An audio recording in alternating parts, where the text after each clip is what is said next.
शांत रहना सीखो। एक बार की बात है, हिमालय की शांत और हरी भरी तराई में एक घना वन था। उस वन के बीचों बीच एक छोटी सी कुटिया में बौद्ध गुरु भिक्षु आनंद अपने शिष्य सबल के साथ रहते थे। गुरु आनंद एक अनुभवी साधक थे जिन्होंने बुद्ध की शिक्षाओं को अपने जीवन में उतारा था। उनकी आंखों में करुणा और चेहरे पर शांति की चमक साफ झलकती थी। वहीं सबल, जो अभी युवा था, बद्धा, जिज्ञासु और उत्साही था, लेकिन उसका मन हमेशा अशांत रहता था। छोटी छोटी बातों पर वह परेशान हो जाता, कभी क्रोधित हो जाता तो कभी अनावश्यक चिंता में डूब जाता। उसे समझ नहीं आता था कि वह अपने मन को कैसे नियंत्रित करे। एक सूर्यास्त के समय, जब वन में पक्षियों की चहचहाहट गूंज रही थी और हवा में ठंडक घुल रही थी, तब सबल अपनी कुटिया से बाहर निकला। वह गुरु आनंद के पास गया, जो एक बरगद के पेड़ के नीचे ध्यानमग्न बैठे थे। सबल ने उनके सामने हाथ जोड़े और विनम्रता से कहा, गुरुजी, मेरा मन हर समय भटकता है। कभी मुझे नींद नहीं आती, कभी मैं बेवजह परेशान हो जाता हूं। मुझे शांति चाहिए। कृपया मुझे शांत रहने के तरीके बताइए। मैं यह भी जानना चाहता हूं कि शांत कैसे रहा जाए, शांत रहते समय क्या करना चाहिए, इसके फायदे क्या हैं और किन परिस्थितियों में शांत रहना चाहिए। गुरु आनंद ने अपनी आंखें खोलीं और सबल को अपने पास बैठने का इशारा किया। फिर वे उसे पास ही बह रहे एक छोटे से सरोवर के किनारे ले गए। वहां पानी की सतह इतनी शांत थी कि उसमें आसमान और पेड़ों का प्रतिबिंब साफ दिखाई दे रहा था। गुरु ने गहरी सांस ली और शांत स्वर में बोले, सरल शांति बुद्ध की राह का आधार। हां, यह कोई बाहरी चीज वहीं, बल्कि तेरे भीतर का खजाना। हां, इसे पाने के लिए धारा, यह अभ्यास और समझ चाहिए। मैं तुझे एक एक कर सब समझाता हूं। गुरु ने एक पत्थर उठाया और उसे सरोवर में धीरे से डाला। पानी में छोटी छोटी लहरें उठीं और फिर धीरे धीरे शांत हो गईं। गुरु बोले, सबल, पहला तरीका है अपनी सांस पर ध्यान देना।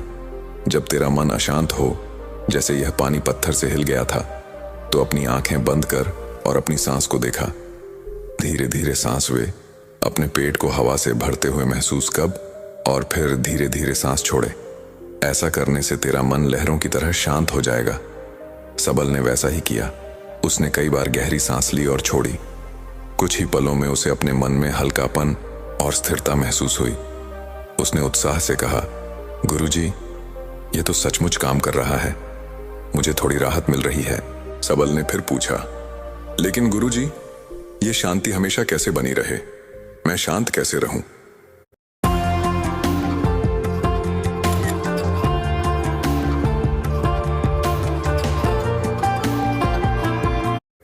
गुरु ने मुस्कुराते हुए कहा, शांत रहने के लिए अपने विचारों को बंधन में मत बांध।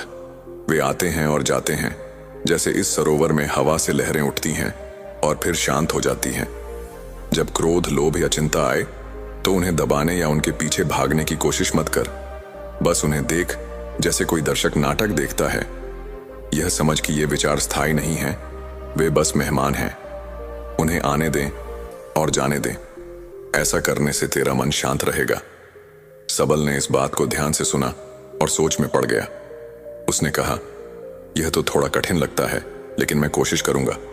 फिर सबल ने उत्सुकता से पूछा, गुरुजी, जब मैं शांत रहूं तो उस समय क्या करूं?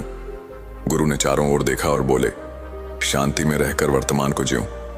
इस वन की आवाजें सुनो, पत्तियों की सरसराहट, पंछियों का गीत, हवा का स्पर्श, या फिर इस सरोवर के पानी को देखो जो बिना हिले स्थिर है।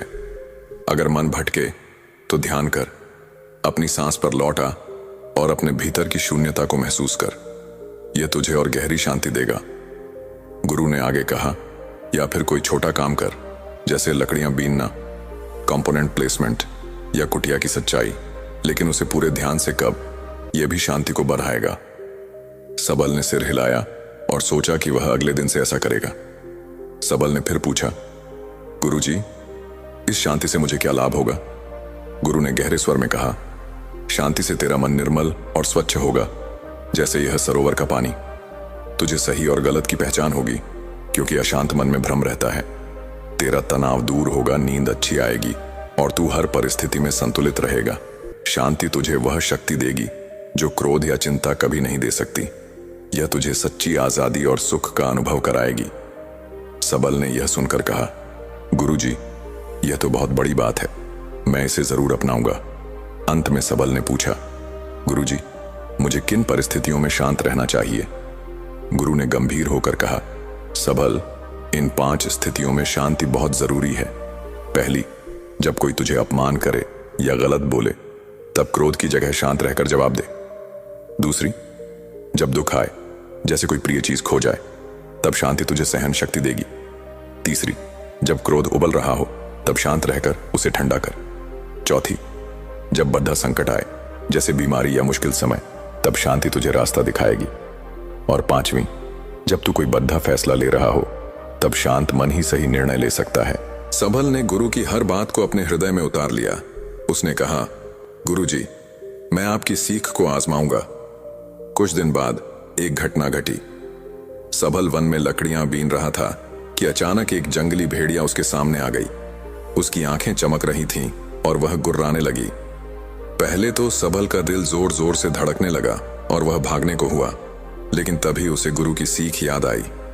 उसने गहरी सांस ली, अपने मन को शांत किया और धीरे धीरे पीछे हटना शुरू किया। उसने भेड़िए की ओर नहीं देखा और न ही कोई जल्दबाजी दिखाई। कुछ देर बाद भेड़िया मुद्दा कर जंगल में चला गया। सबल की जान बच गई। उसने राहत की सांस ली और मन ही मन गुरु को धन्यवाद दिया। उस दिन से सबल ने रोज सांस का अभ्यास और ध्यान शुरू किया। वह वन में प्रकृति के साथ समय बिताने लगा और अपने विचारों को शांत भाव से देखने की आदत डालने लगा।